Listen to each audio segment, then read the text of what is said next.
Or do you want like a top contender like a Manuel Lemos, maybe like fight Carla again? What do you want? I don't think anybody wants to see me fight Carla again. Let's be real. Like, it's like I would catch a case twice. No, we're not doing that. Not saying that she hasn't improved, but I just think that you saw the first fight. I don't even think that there would be anything different about a second fight with Carla. So let's just not do that one. But I mean, yeah, I would love to. Like I said, I have said that I want to fight all the best people. I'm not scared to fight the best people because that means I'm the best, you know. So I would love to fight somebody like Rose. She's an amazing striker. She's an amazing martial artist. You know, she too has, you know, overcome a lot of things in her life. And I respect her as a person. So when I say that I want to fight them, it's really not disrespect to, like, you know, I'm not trying to be disrespectful. I just think that I want to fight all the great people. You know what I mean? And it's out of respect that I want to do that. You know, I feel like it's an honor to share a cage with somebody. So yeah, I'm just excited. I would love to fight somebody like Rose or whoever they give me. Really, you know, I'm not. I've told multiple people. You know, I would go down the entire roster if I could. You know, like I wouldn't mind doing that. Like, and I'm not saying that. Just like I just think it's fun to fight. You know. And so I love the whole media. I love everything about it because it's just fun. I mean, I love this lifestyle, and I think the thing that I love the most is just that like I can display it. You know, I do it all the time at practice, but now I can display it. How much pressure did you put on yourself tonight? And I guess what was the mind frame like going in like that? Like you walked in the cage, like what was the mind frame like? You know, there was a range of emotions. You know, at first I was like I was getting nervous. This like fluctuates. You know, you get nervous and you're like, nah, it's fine, it's good.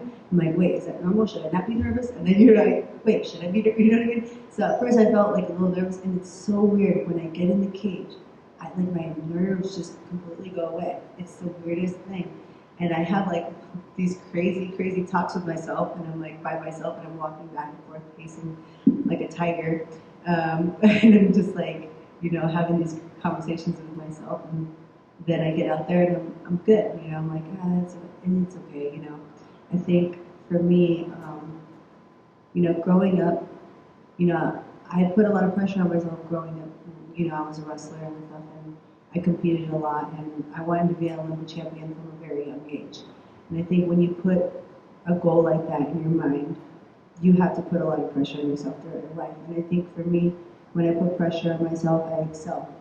You know, I feel like, you know, it really makes you better, you know.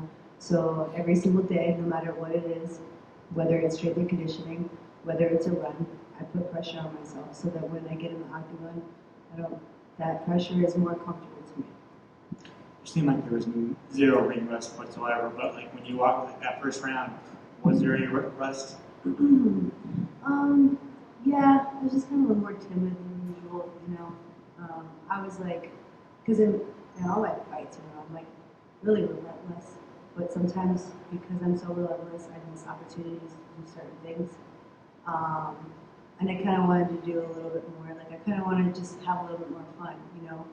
And so I think because I wanted to have so much fun, I get like, it was in my mind that I wanted a $50,000 bonus, you know. I was like thinking to myself, okay, how can I get a Zulu stretch? How can I get you know, how can I get a twister? Like I was practicing twister yesterday. That was the first time I've ever done it. It was like innate. I'm like, guys, don't be surprised if I ever get one because I think I'm a natural, okay? No, I'm just kidding. Now everybody's gonna be watching for the twister. Damn it, I shouldn't say nothing.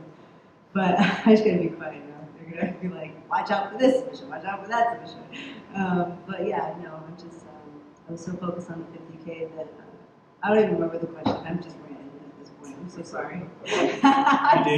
You did get the 50K, so yeah. How does that make you feel? I'm really happy. I'm really happy. You know, like I said, you know, it was 3 years off, and along the way, you know, it was really hard because, you know, when you haven't fought that long and you don't have an income, you know, it gets really tough, you know, and you have to dedicate yourself full time. And so, you know, luckily, the UFC would find me sponsorships along the way that would help me just a little bit just to get by. You know what I mean? And I'm really grateful for that because I wasn't active, and they still helped me in that way. I'm sure if I had reached out to Dana and asked him, he probably would have helped me out, but I just want to do that. So because I guess I'm okay with not having much. I don't need much. I just need the people that I love and to do what I love. Finally, Dana revealed that there's an HBO documentary following you around, filming you. How cool is that? It's so amazing because, my brother opened up a wrestling academy, and it's called Legacy Wrestling Center. It's in Copina, California. Shout out.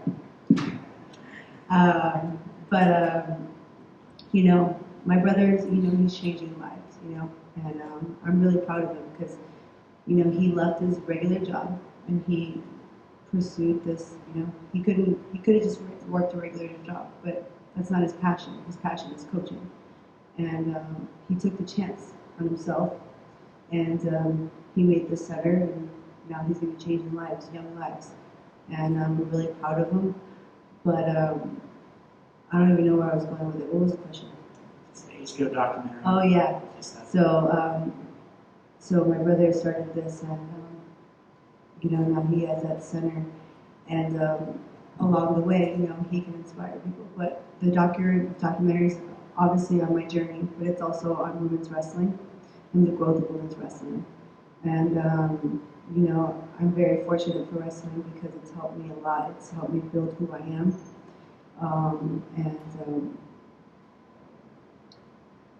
I'm just really grateful for the sport, and I'm glad that my brother can actually do the same thing for other girls and also boys. But I'm really excited about the documentary, and I guess the point of me speaking about my brother was just that he followed his passion.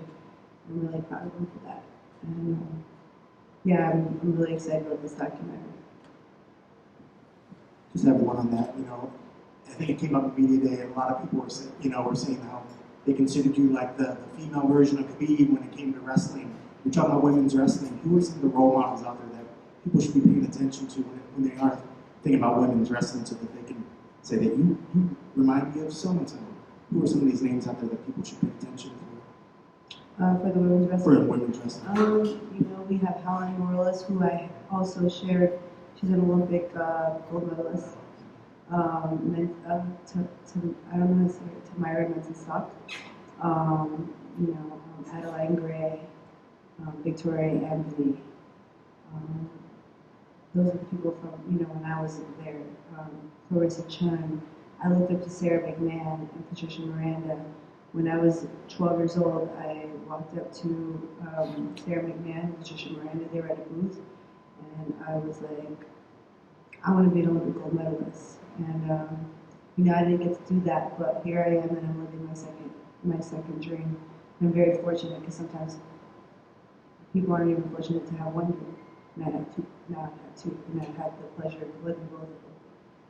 Have you ever had any young ladies come up to you and say that they want to be an MMA fighter now because of you? I think a couple, yeah. But I think a lot of times it's a little. I think they don't really express it, but they look up to me, and I don't realize it. But I'm very fortunate to be able to inspire people along the way, and that's actually what I was going to say about the legacy thing. My brother opened it.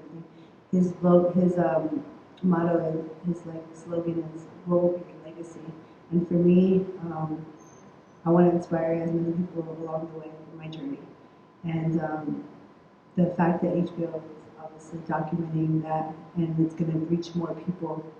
I'm very, very blessed to have that opportunity to be able to do that because life is hard, and it's good to have some inspiration that will help you along the way. That's awesome. Thank you. Thanks, guys.